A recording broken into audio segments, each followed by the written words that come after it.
Welcome to Hiraeth, the home of modern Welsh politics. 50 years ago, at its inaugural conference, the Wales Trades Union Congress agreed calls for a national democratic body for Wales of around 100 members based on multi-member constituencies. All this against the backdrop of crises in the Welsh steel industry.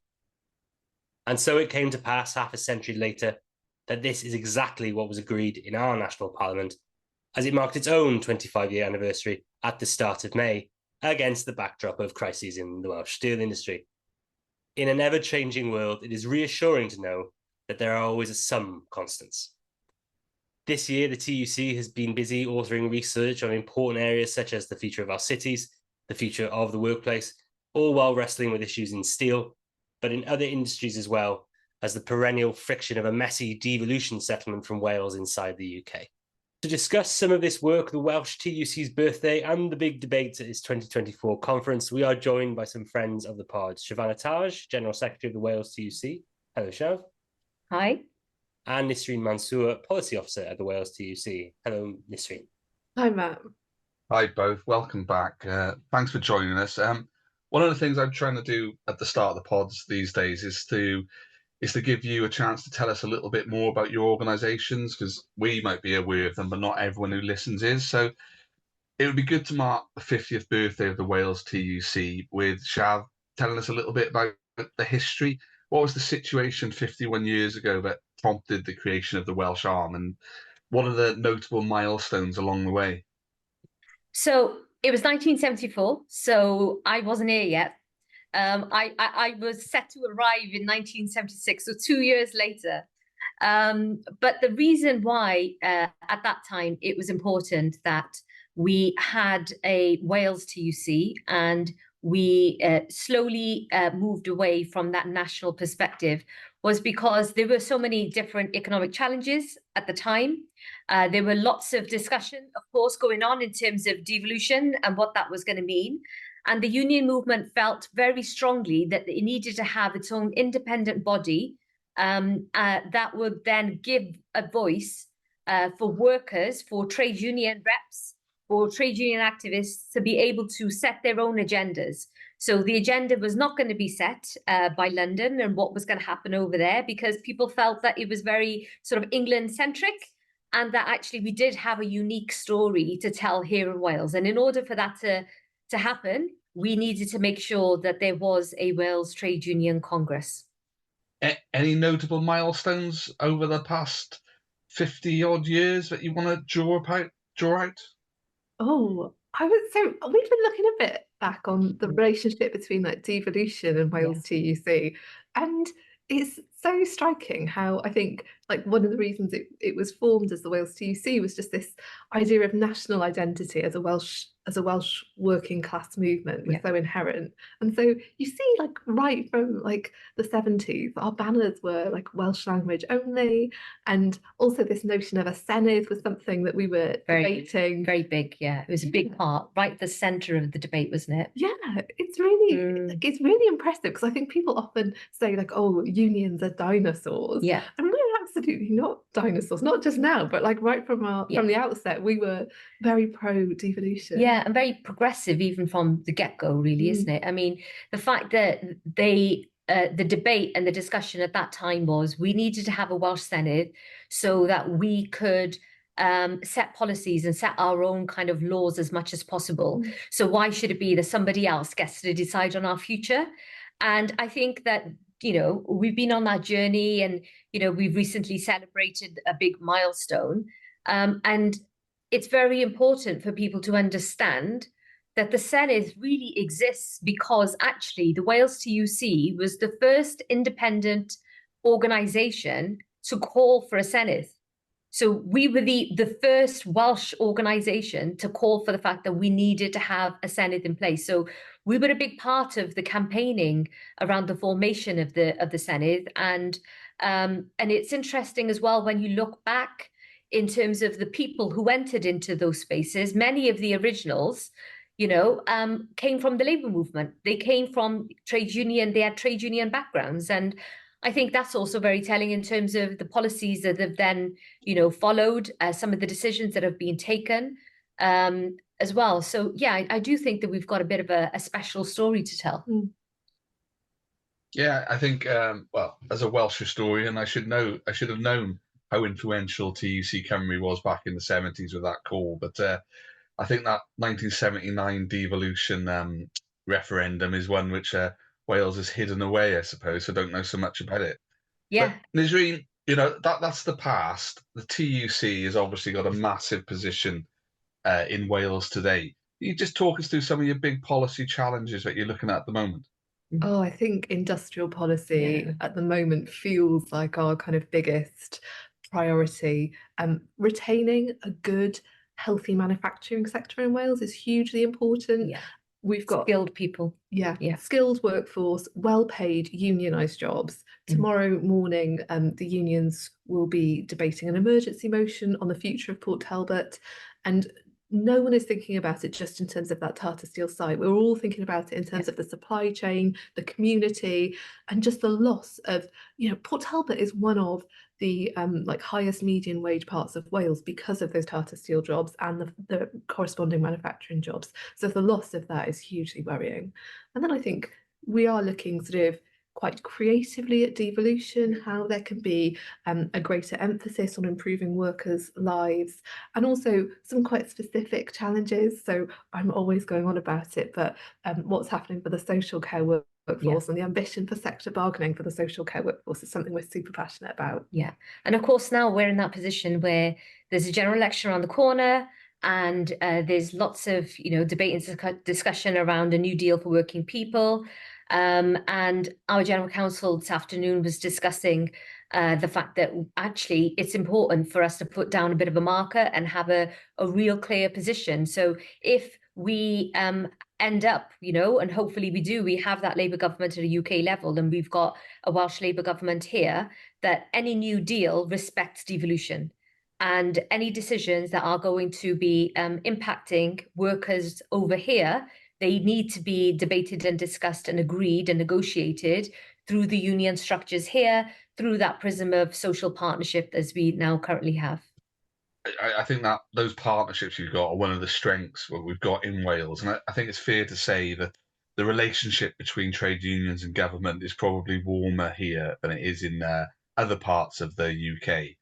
Can you tell us what the picture looks like for the TUC across Britain currently, and you know how the TUC arms work together, and you know the links perhaps with the Irish Congress of Trade Unions as well? So we're going to have a speaker, aren't we? So we've got our trade union colleagues coming down. So we've got the general secretaries from the Irish Trade Union Congress, from the STUC, Scottish TUC Congress, and UK TUC Congress, or as the Scots call them, the British TUC Congress, coming down. And they're all going to be speaking. They're all going to have a platform. And we are going to be really, in terms of our relationships, we work really closely together. So we actually have a structure called the Council of the Isles.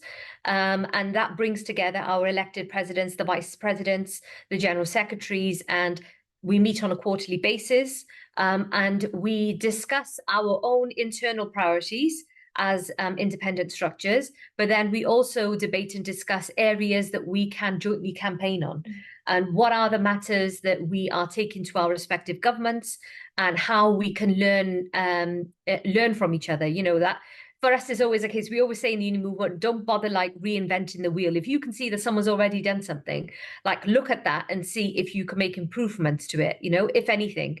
And sometimes time is of the essence, and it's about how do you move things along. Now, the STUC have been on their journey for devolution as you know, longer than ours. And, you know, they, for example, have got a position on devolution of employment rights. We're not there just at this point. You know, we've had that independent commission as well, or we had our report, and Nisreen, you can probably talk a bit more about our sort of current position and what we're doing. Yeah, so I think, and this again is something that really marks like the last 50 years of the Wales TUC. Everything's very pragmatic and nuanced in our movement. So we haven't got like, I can't think of any time where we've debated the idea of the Wales TUC being devolved as an entity. That's just not something that's a priority for workers, and neither are there explicit calls for the devolution of employment rights like throughout the movement. And that's not to say that some of our because we've got 48 affiliated unions, so some of them with workers, particularly I think in different parts of the economy, have a different view on that. But there isn't these kind of widespread, like clear calls for any of those types of very strict devolution. Although we are debating the devolution of criminal justice over the next few days, and I think that's something that affiliates will be likely to support. So there's always that kind of notion of like incremental process and progress, but never that kind of very like clear cut. And I think that's very much with like where most workers are at. If you look at the polls, you never kind of see that sudden leap. It's always that kind of incremental change, and I think that unions here doing a really good job of representing that through our Congress. And we are going to be having the debate again about the Barnett consequentials. Barnett always comes up, and even more so now that becomes a bigger factor because there's billions of pounds currently missing, and there's a lot of pressure, you know, on the leadership of the Welsh Government to make sure that if we do end up with a position where the government changes, the expectation is, of course, that immediately intergovernmental relations change and they improve. And if they then improve, then we're then in that scope, we're back in scope in terms of having that discussion around the finances. And again, you know, if we're going to have collective bargaining, we're going to expand.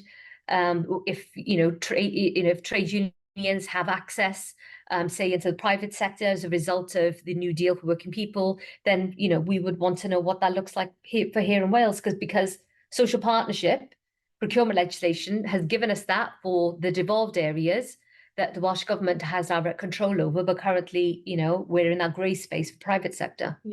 I think less than being like constitutional nerds, unions are fiscal nerds. They're at the kind of sharp end of annual budgeting. And now I think particularly with the new First Minister announcing the priorities, the response from like the culture unions has been really interesting because that's a workforce that has endured years of cuts really, and now facing extreme cuts. And it's that idea of, well, what is an industry if eventually you kind of completely erode that workforce? So they've got a huge battle on their hands, which definitely relates more to that, that fiscal side of things rather than the constitutional side. You've led us right into our sort of next field of questions as well. So Shav, you know, you were a member of the Independent Commission on the Constitutional Future of Wales. Obviously, that's given a lot of thought to what each respective governments between the UK and Wales should have responsibility for. And employment rights, as you say, are obviously central to the TUC's purpose. And you have commissioned a report on whether the Welsh Government should be responsible for these powers. Nisreen, would you be able to talk a little bit about why you started to ask that question? And obviously, like you sort of indicated towards it, but what the kind of views of the members you polled were on that issue? So I think the main reason we started the work was that if you recall a few years ago, there was a big upsurge in I think it was like Yes Cymru membership and calls for independence through, you know, it's hard to get a sense of scale from that type of thing, but it felt loud. And every time we were putting something out on Twitter, there was this kind of very simplistic, well, devolve employment rights or independence is the solution. And from our point of view, we've been through quite a big chunk of the pandemic already, and we kept seeing things being dealt with at a Welsh level, at an English level, and then a collective agreement in a workplace that set the terms and conditions for workers across England and Wales, not being able to kind of absorb that different mandate from a Welsh government or an English government, and it was really complex. And so I think it made us think, right, if you went for full independence or full devolution of employment rights overnight, what are your non-state kind of institutions and mechanisms that you would be dismantling and potentially just hoping would reform? Like the fact that, like, what is it, around a third of workers' pay terms and conditions set by collective bargaining in Wales, the fact that you would risk that overnight for this constitutional question felt hugely worrying to us. So we wanted to like pry into that really. And it's been really interesting to kind of also see that cautiousness when we did the polling from workers. There isn't that strong feeling around employment rights, but also exploring what more Welsh Government can do, like they've done in other areas where things aren't explicitly devolved, but perhaps it's about better joined up work, better investment in certain mechanisms to make sure that, well, preferably collective bargaining and trade unionism is heavily promoted by the state as the best way to make work fairer, and that there are repercussions if you exploit your staff. Yeah. I mean, it's interesting, isn't it, that, you know, you was in terms of the TUC at a national level, this is probably the closest maybe that they have felt to the possibilities of a change of government at a UK level. And we've been having a lot of regular discussions with them about, well, how does it work in practice? Because remember, they haven't had this for a very long time, you know, the kind of access that we have, the relationships that we have, and how do we sometimes agree to disagree? You know, because it's not like we haven't had disputes in the devolved sector. And it's not like we're not going to have any further disputes in the devolved sector, because we know that budgets are tight, and there is going to come a point where we have to deal with the fact that, you know, pay in the public sector hasn't gone up since 2014. It hasn't been in line with inflation. There's lots of issues in terms of recruitment and retention, all of those big issues. And so there does come a point where, you know, people vote with their feet. So this is the point now where I think from a TUC perspective, they are really focusing in now on, you know, what's going to happen with this new deal for working people. We discussed it again you know, there's going to be a GC statement on this for our Congress this week, and there'll be a big discussion and there was a lot of back and forward, I'll be honest with you, in terms of, well, you know, is it going to be the original green paper, or is it going to be another version, and what are we talking about? And of course, at a national level, the affiliated TULU unions have had those discussions with the Labour Party, and, you know, Keir Starmer did attend an USDRAW union conference, and he said, you know, it is going to stay as it stands, but it's still kind of yet to be seen. So, but I'm glad that we are, you know, in a way, it seems like there's a possibility of light at the end of the tunnel. But then it's like, well, what do we want to get out of it? You know, what does that mean for Wales in particular, I think is the key thing here. What are those bits of tension? Like, obviously, a lot more has been outsourced in England in the public sector, but Wales still has loads of outsourcing. More than half of social care is done by the outsourced workforce.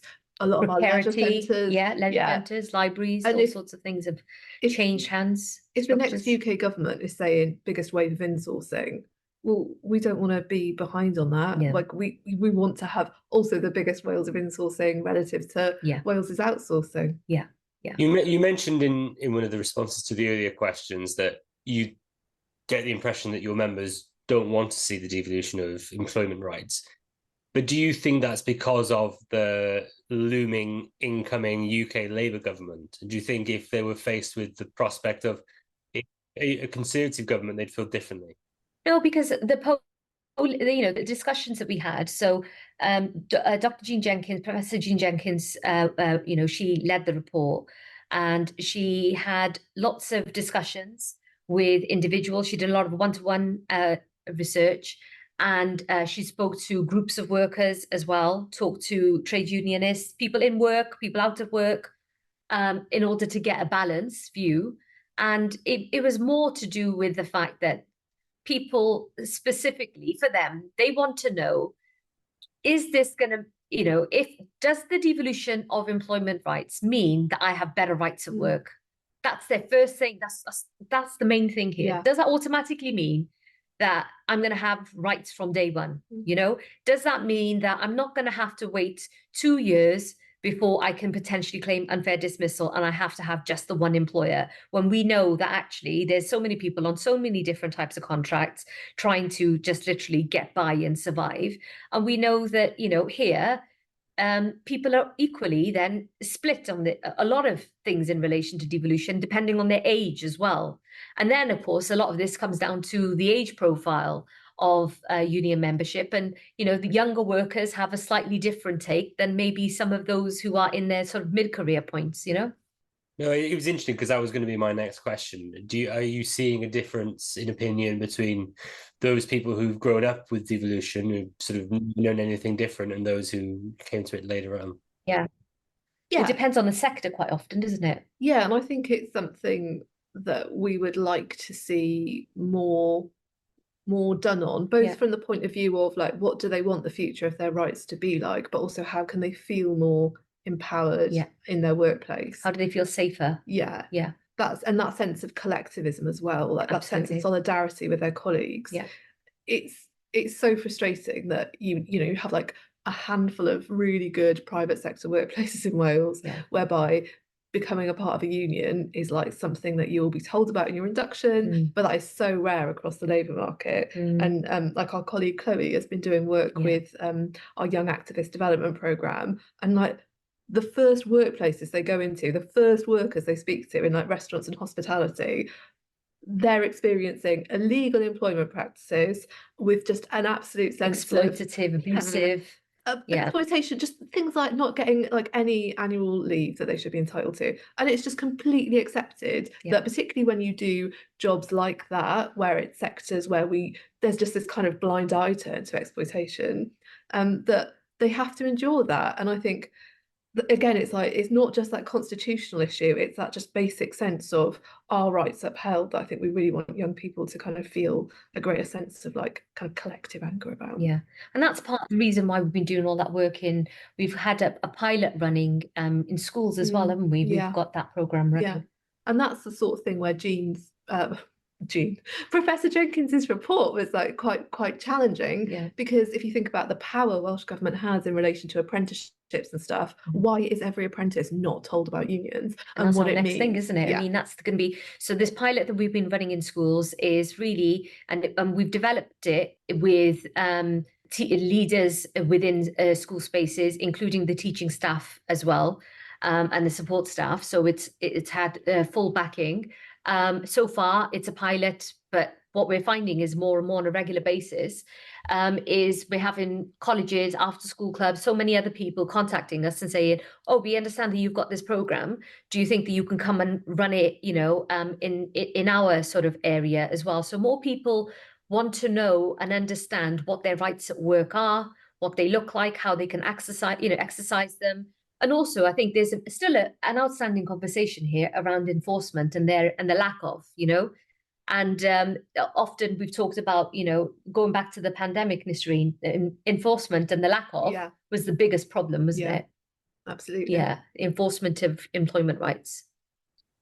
One of the last times you were on, Nisreen, is when we were talking through the social partnership legislation. I mean, obviously, we've been talking about the private sector a lot here, but social partnership legislation primarily relates to the public sector. But how do you see that social partnership approach be working so far, and how are we going to be able to build on that in the future? So the social partnership duty very much hangs on like the Future Generations Act. So our first challenge has really been to get union reps, union activists in the public sector in Wales like confident about using that legislation to get better outcomes. I think we're in the process of like that, all that training and that almost like shifting our language a bit to that future gen type language, which is a challenge in itself, because it's like a whole different world for union. We're used to talking about things like Health and Safety Act, not about like well-being and things. So that's quite a shift, even though a lot of it is talking about the same outcomes. I think what we really want to see is like cross public sector campaigning using that legislation. So good work being done in like by union branches in one council, just getting really swiftly scaled up across the 22 local authorities, for example. So like work that's been done with things like licensing committees for hospitality, work that's been done to kind of better not recognise in the formal sense, but engage like the unions of licensed operators, like taxi drivers, for example, that type of thing. And that's been quite a new area of membership for the unions, isn't it? I mean, it was just before the pandemic, GMB and Unite started organising taxi drivers, and then Unite ended up being the bigger union, and it hasn't stopped. Like a lot of people have ended up joining the union. They are self-employed individuals. We've ended up with people who are hairdressers and people who have social media platforms, etc., also joining a union and asking how they can access support because of the issues that they're facing in terms of their individual contracts. So for us then, it's also about how do we as a union movement then shift up a dial and think through a bit better in terms of, we always talk about collective bargaining, but when you are self-employed, what does that actually look like? How do you exercise your rights? What is it that the union can offer in terms of protection for you as well? Yeah. And it's also about, like, as social partners, we are just as committed to Welsh Government's anti-racist action plan as the employer side. And the social partnership duty provides a mechanism, I think, to quite quickly have those discussions about, well, how do we make our public sector anti-racist? And it would be amazing to see very swift action, wouldn't it, on things like recruitment and retention of ethnic minority staff in the public sector being addressed through those sorts of channels. Yeah, absolutely. I think that's a big one. Yeah, really like quick, effective action to see a real kind of step change in some of those really gloomy statistics. Yeah. And I mean, this also then takes you on to, I guess, you know, Black leadership. And when we use the word Black in the union movement, we mean it in a broad political kind of sense. And going back to the tradition of, you know, if you are a person of colour, you are politically Black. And I think that for us as well as a union, we've had to have moments of reflection and really think through, are our structures reflective of the workforce of Wales? Are we genuinely, are the decision makers, are the people who, you know, sit on committees, etc., on democratic structures, are they reflective? And, you know, we've got a long way to go. We've begun that work, you know, in the same way as we have a young activist development program, we've got a Black activist development program. We're now going to be reintroducing a women's activist development program, because we had one for many years. And a part of that was that we wanted to encourage more women to enter into the Senedd and enter into public spaces. And we ran those programs a good few times. They were very successful. And a number of women did end up, you know, getting promotions at work, progressing in public life as well, entering into the Senedd, etc. And that was good. But then it was like people, you know, you get a bit relaxed and you kind of go, we're all right now. And then you realize actually you've fallen backwards again. So we're back on it. That's like a big thing for us. But in order for us to see progress in Wales, I think it's going to require a lot more than just a commitment to be an anti-racist. You know, I think it's going to require a real step change. I think it's going to require an entire establishment shakeup. I think, and I've spoken about this publicly previously, I think it is time to look at options, whether you call it positive action or positive discrimination. I mean, we see it in terms of how the police apply it, right, in order to make improvements there. So it's not like it's impossible.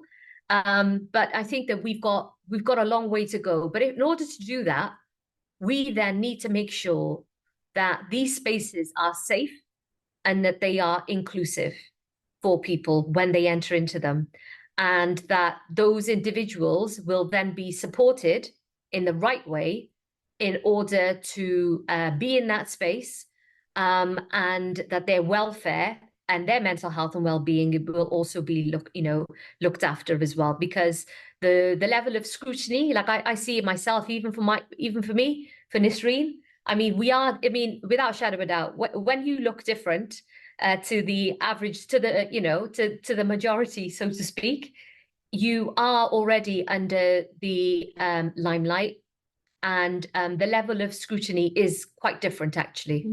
Yeah, it is really interesting, because if you have a session on race, people expect me and Shav to speak in that, but often Shav and I will be going to meetings about the Welsh economy.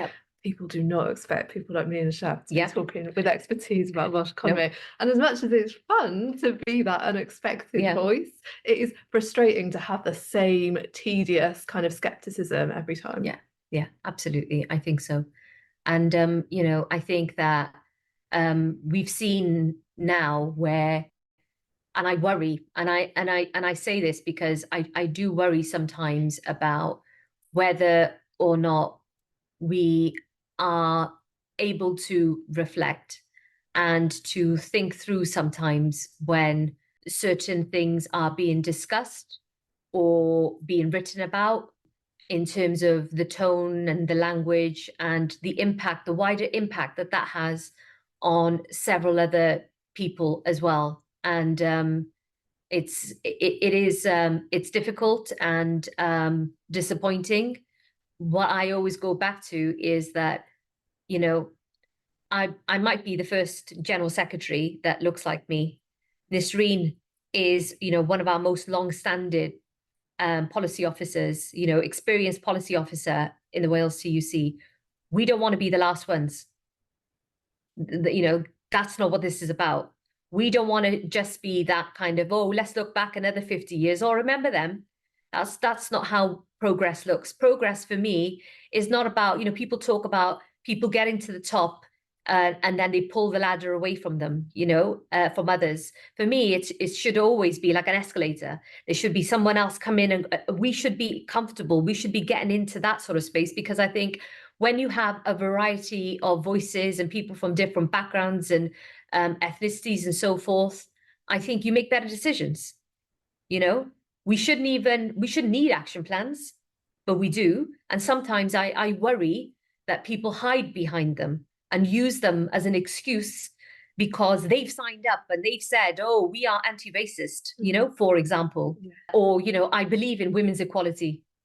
For me, it's always actions speak louder than words. I think that's the key thing here. And I am, really grateful to the union movement, our General Council in particular, for the support that they have always shown me, and the fact that they have given me the space to be my true self. Because it's so hard, because so often, people who look like us are, given that, pretty much told, do not talk about your personal experiences. You are here to do a job, you stick to policy. But if the policy is impacting you, and it is actually, as an individual, it's like the policy speaks to you, then why is it that our lived experiences cannot be discussed or cannot be recognized? We are supposed to simply be seen as individuals. There's two individuals who work for an institution, and therefore, different rules apply. And I think that this is often the place that, people who enter into sort of public spaces end up in. And that's why you get burnout. That's why people get tired. And that's why sometimes people have to walk away. I don't want to put both of you on the spot, but with everything going on in the Welsh Government and the media at the minute, what are your thoughts on the suggestion that the First Minister is being held to a higher standard than others because of his race?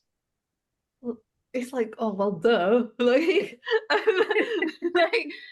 I just think of it as like, I find it all quite personal. Like, I don't like talking about like race and stuff too much at work, because I'm always super sensitive about how I'm perceived, and so I don't want to be put in a box.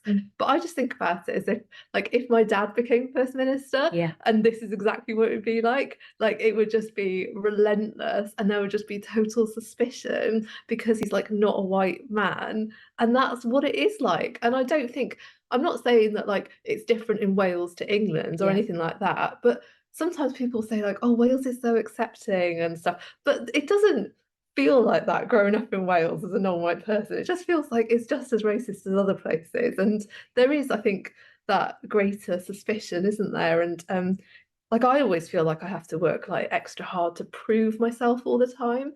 I'm not saying that the First Minister feels that necessarily, but that's just what it's like, and we just live like that, and we're tired. It's exhausting. It is exhausting. And I think from the get-go, right, your parents say to you, listen, you're just going to have to know one thing, and that is that you're going to have to work twice as hard as anybody else going forward, and that is going to be your life. And then you get to a particular point and you think, maybe it's going to be different now. But actually, what they told you when you were a kid still stands. And you feel like you're back being that child in that school environment, it just takes you back completely. And you just kind of, then you're second guessing everything. And you have to kind of navigate all the kind of cultural norms, because I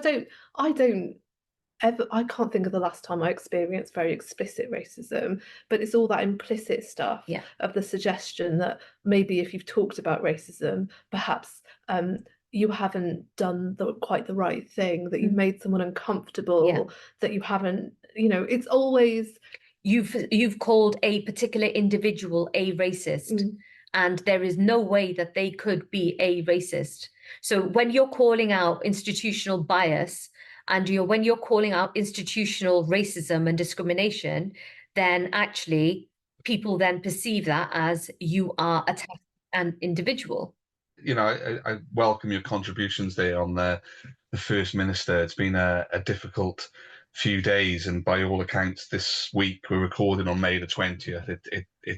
There's going to be no let up in the scrutiny and the approach that he's under, I suppose. So, but it's tough, right? It's tough because how I see it is, for me, it was as soon as it was announced. It was even actually before the official announcement. So when there was all this chatter about who the potential candidates could be, it started then. The descriptions and the descriptions of the individuals' characters. There was like a whole debate and discussion around the individual candidates and their characters as people. And I think for me, that's where it all it started. And I said, I remember my brother said to me, he said, you know, Shav, it started. And as things went on, like we often would have like these discussions as a family. And he said, you know, he must feel so lonely up there. Does Vaughan understand that he is automatically going to be scrutinized with a different lens? And that lens will be invisible to many. And they will never see it as anything in relation to his race. But those of us who have experienced institutional racism and have that lived experience and that bias, and as you say, we know what institutional feels like and looks like versus overt. What people also immediately go to is, right, you tell me where it is that I wrote to XYZ, and this is where it, you know, it means that you're actually calling me a racist. I mean, the fact that, you know, I don't know where do you begin, because our media is not reflective, and they accept that they are not reflective of the working population. Yet apparently it's impossible for there to be, you know, any bias. And for me, you know, this reminds me actually of those people who claim that there isn't such a thing as anti-Semitism. Like, that's just in people's heads. It's just how they feel. That's not what's really happening here, you know? It's like, I feel like we're going through that again, but this time it's about race, you know? It feels like, you know, I think we've gone through a few different periods over the last few years where people will say like, oh, I am anti-racist. Yes. I am absolutely opposed to anti-Semitism. Yeah. And it's absolutely acceptable for them to say, to put that but in and then say, oh, but I am not this. I am self-declared this. Yeah. And it's just so tedious to hear, because it's like, I just don't want to sit in a room where people are saying, oh, you know, I recognise institutional racism, except this time this elected committee has declared institutional racism. And it's just completely mind-boggling, isn't it? It is. You know, you're constantly being sort of told, oh yes, it's real, but every time you say it is, then it's not real. That one instance that you are now talking about is not real. I want to see the evidence, is what I get told. Where is your evidence? I want to see your evidence. You need to provide the evidence or apologize. And it's like, really? I don't quite understand how this works. I mean, I thought as far as the law even was concerned, you know, people often talk about the law, and many of these people have, and it's like, well, actually the burden's on you to explain to me how you're not really. That's how it works. It's not for me. So I'm not quite sure where we're going with all of this. But if Wales did not have a problem with racism, we would not have needed an action plan. And before that, even the Welsh government itself, Mark Drakeford, commissioned a report looking at the disproportionate impact of COVID-19 on the BAME community in Wales. And it's very clearly stated in there that the Welsh government accepts that it is institutionally racist, and that institutional racism exists within our structures and our systems in Wales. So for anyone to suggest that we are misrepresenting a position, I find it really upsetting. The number of people, the sheer number of people from our organised Black structures who have contacted us time and time again, and I'm talking even people who are involved in the anti-racist action plan, who have said, I've now got to a position where I'm thinking of resigning from my post because I don't feel comfortable with what is happening here. And I feel like I'm stuck between a rock and a hard place, because I want to believe, and I've put a lot of effort and my own personal time and energy into developing this plan and being involved in the work. And at the same time, I've had a lot of people from the Black, Asian, minority ethnic community telling me, this is a pile of dreams. It's never going to happen. You're wasting your time. Yeah, all of this is being played out, and now we're being told there's no such thing as institutional racism. So it's like been a waste of time. It's been a waste of energy. All of these commitments meant absolutely nothing. So what was it all for then? Yeah. To make ourselves feel better because George Floyd died and Black Lives Mattered, and we had all of those debates and discussions, and then afterwards it was like, that was then. Yeah, it feels bleak where it's like this kind of democratically elected committee of BAME people are not allowed to declare institutional racism. Like, that just feels like a really kind of bad day. It really does. Yeah. And it's not like any other political party. I mean, the Tories, how many times has Saida Warsi talked about, racism, institutional racism within the Tory party? How many times has she spoken about that? She hasn't stopped talking about it. How many reports have there been even into the Labour Party? How many reports have there been into Plaid and the others? And so for anybody to say that people who are democratically elected, and many of them are trade unionists, are then not allowed to say anything because apparently they could be attacking, other people who are members of a union, is bonkers. When all they have simply said is that there is institutional racism in the way that things have been reported, people are upset, and we are asking everyone to reflect. Because like I say, this did not start just over a donation. And quite frankly, I am all for, people looking to see what was donated, asking questions, having the scrutiny. I haven't got a problem with that. I haven't got a problem with that whatsoever. But it's the way the things are done. And every time something is posted up, no one even cares about the comments that then follow, that continue with the character assassination, that then actually start talking about Black people. What about that bit? That bit doesn't matter because it's okay, because we're only scrutinizing this one person. But the comments that then follow, and we know that we have, we have got National Front. It still exists here in Wales. I mean, Hope Not Hate have done their research. They do their research on a regular basis. They've done some more recently on Wales. And it's all there for everyone to see. But, hey, we're a part of the problem, apparently. I don't think the pod would agree with that. And I'd like to thank you both for talking us through, your personal experiences. And, it's quite an emotive subject area for yourselves there. And it's quite a difficult area for Welsh politics at the moment. And, we certainly hope this week can see some sense of normality come back to where we are, and the arguments from all sides be a little bit less toxic than they're becoming. I feel bad moving us away from this area because it is so pertinent. But the work that you're doing is fantastic, and one of the reasons we wanted to bring you on tonight was around a report you did at the start of this year with the Centre for Cities, an organisation I've got a lot of time for and have done a lot with. We're not going to have a lot of time to go through those questions now, but can you just pull out some of the key points from that report? I think we may come back to you for another pod and focus on it, but there were some really interesting things in there about transport and what Welsh Government are trying to achieve with journeys. So what's the TUC interest, and what are the key points you can talk us through?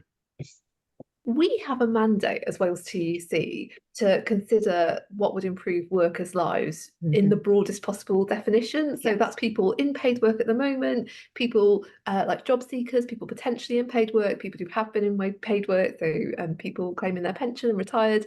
So we think much more kind of beyond the kind of immediate labour conditions question and think more about, well, what is good housing? What is good public transport? What would make workers' lives better? So this Centre for Cities report was very much around that idea of, well, how could the public transport system better work for workers? And obviously that brought in the idea of housing as well.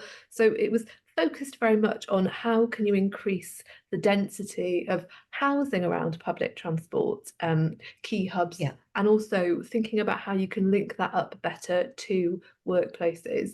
I think it's really important, like post-pandemic, when you think a lot more people work from home sometimes, so perhaps those most popular destinations have shifted a little. But it was thinking about how we can get more precise, improve the access to low frequency but quite targeted public transport. So that's affordable or potentially free. Like during the pandemic, we called for public sector workers to have access to buses, and that they should be paying for them, so I think so like in terms of like looking at other European cities as well, so it's incredibly interesting to think about how can people in other European cities affordably and quickly get to their places of work. The comparisons are absolutely shocking, and the experiences of people in Welsh cities, the focus is the report only did focus on cities. It didn't think about more rural or like the towns of Wales so much, which is it's something we'd be very interested in looking at too. But that lack of investment over time and that lack of strategic planning around workers has kind of left us in this quite weak position. It's something we'd really like to see change. And I mean, the good news is that now that Ken Skate is back as the Transport Minister and the Minister for North Wales, he has already commented on our report and very much welcomed it, and has agreed that we should have further discussions that also include our transport unions in all of this as well. And talking about buses, we've got a motion, haven't we, on travel and buses as well, that's going to be debated and discussed, including rail as well. So we're going to be really busy. I think this is going to be an interesting Congress. There's a lot on the agenda, and Centre for Cities did a great report, and we were really pleased with the work that they've done, and I'm sure we're going to continue to collaborate with them. And it's very much like it was their report to us, and I think something that I know the unions are really keen to make sure is recognised is if you do have more flexible bus services, for example, that it's done in consultation with the workforce, in social partnership, because that obviously does change terms and conditions of the drivers, and you don't want that Uberification of public services. You need to make sure that it's done in such a way that brings the workforce with it. It's that kind of just transition message as well. 100%. And some of the ideas and stuff in there as well around things like levies on car parking spaces. The report says make sure that that's something that the employer pays, but we know as unions the risk of that being passed on to the workers is really high when you've got like low union density in the private sector. So there is definitely things in there that we would be more cautious about and have quite specific ideas about how they're implemented. Absolutely. This is my bread and butter, and I so want to talk to you about density of housing and construction there, existing transport interchanges and infrastructure, because I've worked in that for years, but we're just not going to have the time tonight. I think we're going to have to come back to it, because you mentioned buses as well, which is great. But it is your 50th Congress this week, so we want to finish the pod with just exploring some of those themes. Matt, you've had a look at the agenda. Have you got any questions? Well, the kind of question that I wanted to focus on is sort of looking forward to the general election, really, and the extent to which you think the policies you debate at the Congress this week will inform the upcoming Labour Party manifesto. What are you kind of hoping to see that comes from this Congress into the party's manifesto and then gets implemented by, hopefully, a UK Labour government? So there's going to be loads of, so of course, steel is going to be number one priority, holding on to steel, making sure that steel has a future in Wales. Those manufacturing jobs are going to be absolutely critical and really key, particularly because there are a number of younger workers who came as apprentices, and they are wondering what their future is going to look like. And at the moment, the only jobs that they potentially could transfer into would be either retail or social care, and neither one of them are going to give them the kind of wages and the aspirations and career options as their current jobs do. The other big thing for us, of course, is going to be, as far as that New Deal for working people is concerned, how does that help us in terms of increasing collective bargaining? How do we get access into the private sector in particular? I think that's going to be really important. And any form of devolution going forward, like, I think for us, it's a case of, and I think this is where, you know, that independent commission, we were really careful because we wanted to, we were all in agreement that we wanted the various different options to be there, but for a case to be made that, you know, there is a journey to each of these, and what will you have to compromise, and what are you gonna, like, in order to achieve something, sometimes you have to let go of something. So including for this New Deal for working people, what we are very, very careful on is that we build on the good stuff that we've already got, and we don't end up in a situation where you know, people lose, you know, where certain sectors have got, you know, better paid jobs, highly skilled, etc. We don't end up with like a basic New Deal, and that we end up in a position where people lose out, you know, by accident even. And so I think some of the devil is going to be in the detail, but those are going to be the big things for us. And then a lot of it is going to be around training reps and activists, making sure that our union movement is reflective. And the other big thing is taking profit out of social care.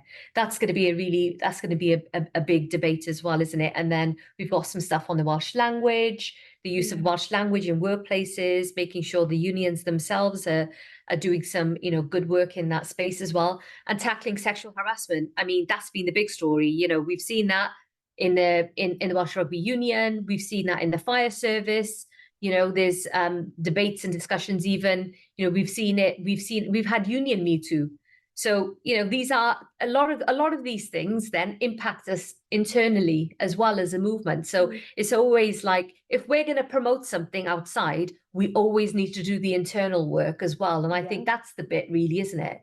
In terms of the 50 years, and the union movement actually looks really different now. Like we were looking back at some of the old photos. Oh my gosh, it's amazing. It's amazing, right? The first meeting was in Cardiff Castle, and they looked quite different, didn't it? There was one woman on the General Council. It was so different to what it's like now. It feels incredible to see how much we've changed in that sense of like who we are as in terms of the representation within our movement. Yeah. And I think also, like, in terms of looking at a general election and stuff, it's just felt like we've been fighting some of the most pointless anti-union laws for so long. I could still not explain why anyone thought minimum service levels legislation was a good idea. It's an absolute mystery. Yeah. If someone had tasked me to write that, I would have just said, like, I can't be bothered. But they still did it. That is not the official TUC opinion at all, but that is my personal view on it. But now I think, like, the motion that got the most amendments was the one on AI in the workplace. Yes, that's the big one. Yeah. I think unions are thinking, like, right, okay, what is coming? Yeah. What is huge? What do we need to make sure that, you know, TUC has published an AI bill with others? Because we're thinking, like, what are the longer term issues affecting our members, and how to kind of lock in that progress of a government that actually respects the voice of workers. Definitely. And, you know, any benefit, like we've always said, this is not us being anti-AI at all. No. Like, if anything, actually, even within the union movement, we've started to have those discussions. Like Union 21 have been working with the union movement and the TUC as well, looking at, you know, what are the benefits of AI and how does that even fit into membership growth? You know, how can we use it as an organizing tool, as a campaigning tool? But I think that the main thing going forward is that how do workers realize the benefits from AI? You know, I think Matt, we've often like had that discussion about like the 4-day working week, you know, that's often been discussed and debated. Could this be that time? You know, people have talked about UBI, and our position has always been, well, UBI, you know, as a starting point, but then collective bargaining on the other side, you know, and it's about having that balance. So I think AI is definitely, this is going to be like a big one for us, isn't it? And the strikes in like the film and TV industry in America and stuff have already shown this is an area that unions 100%. Can negotiate on and want to negotiate on. So it's really interesting. I saw a tweet on the weekend that says AI's got it all wrong. I want AI to do my laundry and my dishes, not make my art and my music. I want the AI to do the laundry and the dishes so I can make art and music. And that kind of feels like that's what the discussion is at the minute, doesn't it? Yeah. And also making sure that there's, you know, it would require a human to do the final check over, you know, and we know that when it comes to programming, that in itself, there are so many biases inbuilt into the system. So, you know, we are going to have issues with it. Yeah. And so it is always going to require a human, you know, engagement and human interaction. Like the use of AI in recruitment is so scary. So we need to make sure that that's kind Those of got protections ethics around it. Yeah. And we've started some of that work with the Welsh Government. So through the Workforce Partnership Council, we have got a working group. So that brings together employers in local government, and the devolved sector in Wales, trade unions and the Welsh Government, to look at, you know, what it is that we can do in terms of having a policy position on this as well. So some of that work has begun. So in a way, we're a few steps ahead of what's already happening in England, actually. As always, it is an absolute pleasure to speak with you both. If people want to hear more from you, where can they go find you on various social media platforms? I would say the Wales TUC Twitter account is probably a good starting point. However, our Wales TUC website has lots of information on it.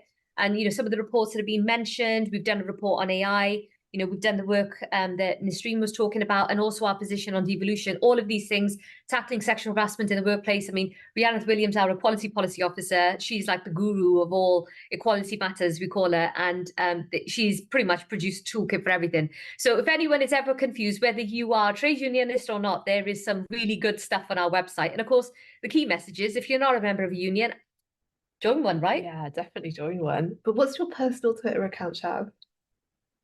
At Shav Taj? I'm not quite sure. But I can tell you use it frequently, Shav. Yeah, I mean, you know, I still call it Twitter, but it's X now, isn't it? I should be called. Oh yeah, we haven't got around to that either. It's fine. So we're on that. You'll find us on our socials. But you know, the main thing is that what we want people to take from our discussion today is that, you know, there's this impression of what the union movement looks like, you know, and that it's all these union barons, and, you know, there's no democracy, and like you got these people who are like dictators who decide on what happens, and it's so far from the truth, you know, and what the union movement looks like and what we represent is completely different to what it was 50 years ago. Yeah. And actually, those individuals, funnily enough, who were around at that time, have subsequently come and met with us. And they've said, you guys are doing an incredible job, and we're really proud of you, because this is what progress looks like, you know, and we're really proud of how far our movement has come, and thank you for carrying on with our work. So that is a massive, like, endorsement. You know, you can't get a stronger endorsement than that, I'd say. That's nice. I would like to echo the sentiment to join a trade union, and also say thank you very much to all our listeners. If you have enjoyed what you've heard and would like to hear more, you can find Hiraeth on all the socials at HiraethPod. You can go to our website, www.walespolitics.com. And thank you very much for supporting us with your ears. But if you would like to do so with your wallet, you can go to www.patreon.com/HiraethPod. Thank you for listening to Hiraeth. If you like what you heard, please don't forget to subscribe, rate and review.